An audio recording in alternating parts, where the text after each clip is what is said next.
सालों बाद उसकी कॉल आई मेरे पास। थे मैं जगा हुआ था, इंस्टाग्राम पे फीड स्क्रॉल कर रहा था, मीम्स देख रहा था। अचानक एक अननोन नंबर से कॉल आई।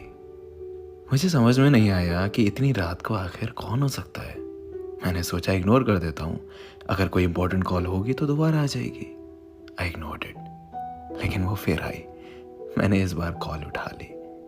मैंने हेलो बोला। सामने से आवाज़ आई हेलो।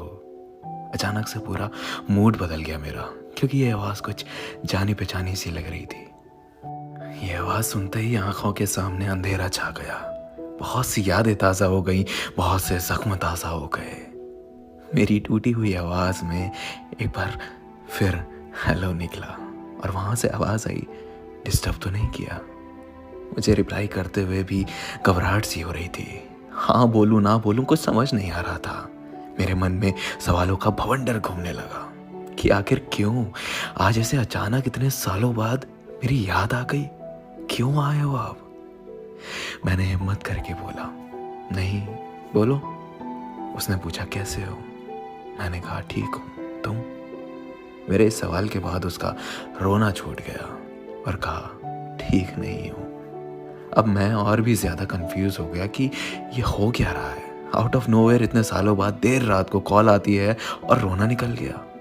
मैंने छुपाया, बात करी तो पता चला कि वो जिसके साथ थी उसने उसको किसी और के लिए छोड़ दिया। वो जैसे जैसे बता रही थी कि जिस तरह वो गिड़गिड़ाई उसके लिए, उसे रोकने के लिए, उसके प्यार के लिए, उसी तरह मैं भी गिड़गिड़ाया था एक दिन उसी के लिए, उसी के प्यार के लिए।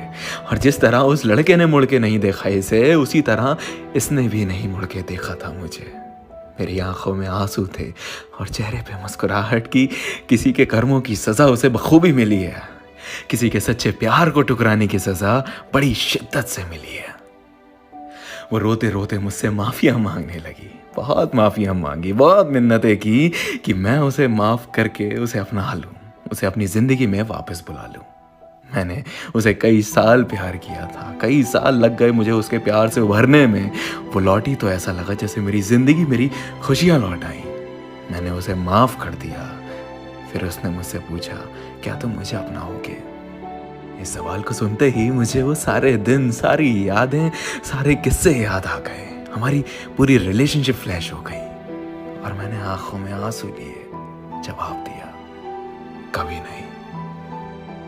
मैं तुम्हें तुम्हारे किए पे माफ जरूर कर सकता हूँ, पर तुम्हारे जैसे इंसान को अपनाने की भूल कभी जिंदगी में नहीं कर सकता। वो जख्म जो तुमने दिए, वो आंसू जो तुम्हारी याद में हर रात दिन महीने सालों तक बहाए, वो कैसे भूल जाऊं? वो दर्द जो तुमने दिया है उसे कैसे भूल जाऊं? ये जो हुआ है ना तुम्हारे साथ, ये तुम्हारे कर्मों की सजा है और इसे तुम्हें भुगतना पड़ेगा, ना चाहकर भी। अगर तुम्हारी कोई मजबूरी होती तो मैं शायद एक बार को तुम्हें अपना लेता, मगर तुमने मुझे किसी और के लिए छोड़ा। You replaced me. How can I forget? I am sorry, लेकिन मैं तुम्हारे साथ अब और नहीं चल सकता। हो सके तो मुझे दोबारा कॉल मत करना। इतना कहते ही मैंने फ़ोन रख दिया। ये पहली बार था जो मैंने उसको ना कहा था। मुझे रोना तो बहुत आया और मैं रोया भी, पर मैंने गलतियां दोहराने की भूल नहीं की। ज़िंदगी में एक वक्त ऐसा आता है जब आपको दिल नहीं दिमाग से काम लेना पड़ता है। दिल अक्सर बहका देता है, पर दिमाग सब जानता है, सही गलत सब कुछ जानता है। हम सारी ज़िंदगी दिल की सुनते रहते हैं और दिमाग को इग्नोर करते रहते हैं। कितना गलत